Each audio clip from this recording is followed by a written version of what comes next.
Welcome to Eden Live, where I am reading all of Eden by FREI live on Facebook and on YouTube with the recorded clips, then finding their way onto Instagram, IGTV. We are very near the end now of volume 8 of the Eden Miniatures series. There are 12 volumes in total, the Eden Miniatures series being the paperback and ebook published version of the work. And we have 2 more short chapters to do in Sedartis, volume 8, before we move on to a completely different thing, volume 9, which is called Encounters. But for 2 more short chapters, we are in Sedartis, and today's chapter is called Phantom. The guilty look of the winner after the loser is thoroughly beaten. It is really simple, Sedartis suggests, which has me wary, but I know him better now than really to doubt him. Of course it is, I think back at him. But what?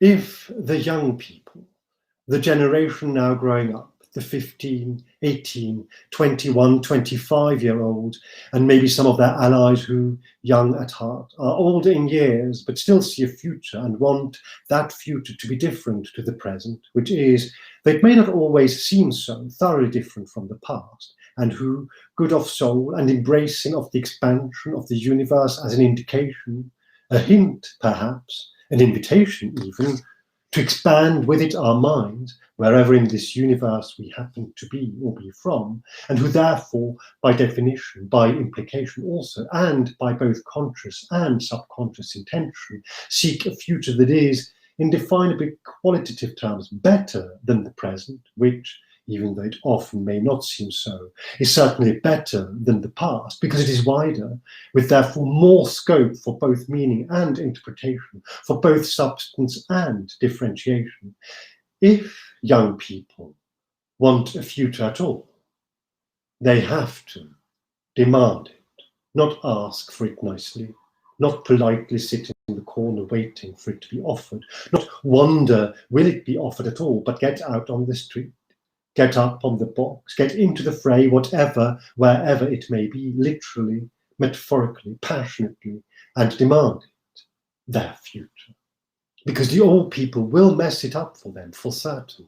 There is no alternative, sadly, and no alternative outcome, because old people, with comparatively few and notable, also respectable exceptions, are inclined, I'm inclined to say programmed, to maintain their status quo, for no other reason than that it is familiar, comfortable.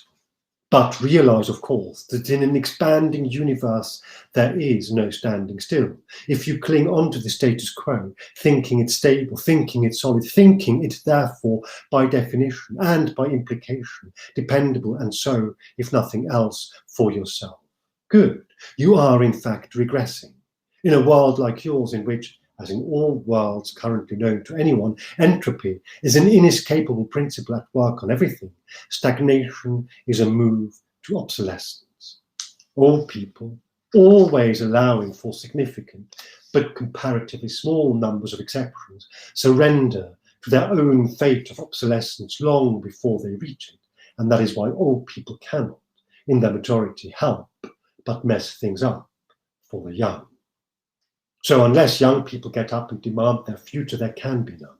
There can only be the status quo, which is in fact a regression, which is the past, which is definitely and infinitely worse than the future. It has to be, because this whole universe was smaller, narrower, more confined than it is now, and it will be, with therefore less room, more literally and both literally and metaphorically, and less time, both literally and metaphorically, in it to think, to invent, to love, and to be.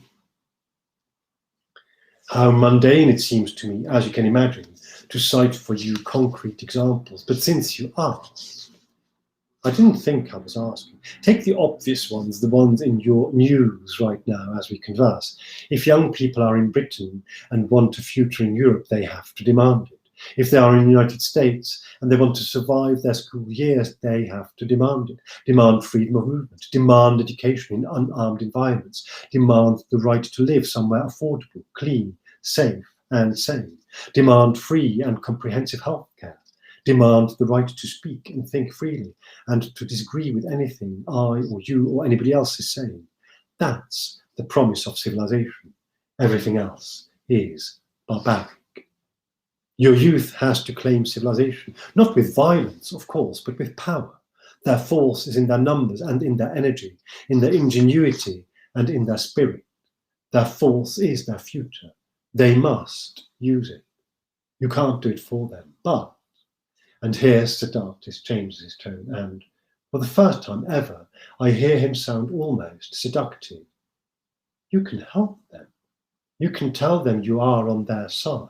You can let them know you want their future for them as much as they do, and they will understand, because of course they know all this already. They don't need to be told. They just, if anything, need to be encouraged, reassured maybe, to know that you don't hold their rebellion against your present as directed against you, but only against your present, and that their demand, no matter how unreasonable it may be made to sound by those who oppose it, is reasonable, essential even, to the continuation of your civilization.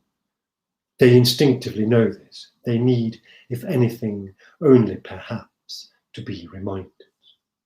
Remind them only you are on their side. You want them to live and to thrive. You want them to stand up for their future. Because if they don't, their misery will be great, and their death, their despair, their destruction long. And it will fall to their miserable, angry children to do what their parents failed to do, to demand, not request, not beg, not buy and not steal, to demand, and so shape their own future.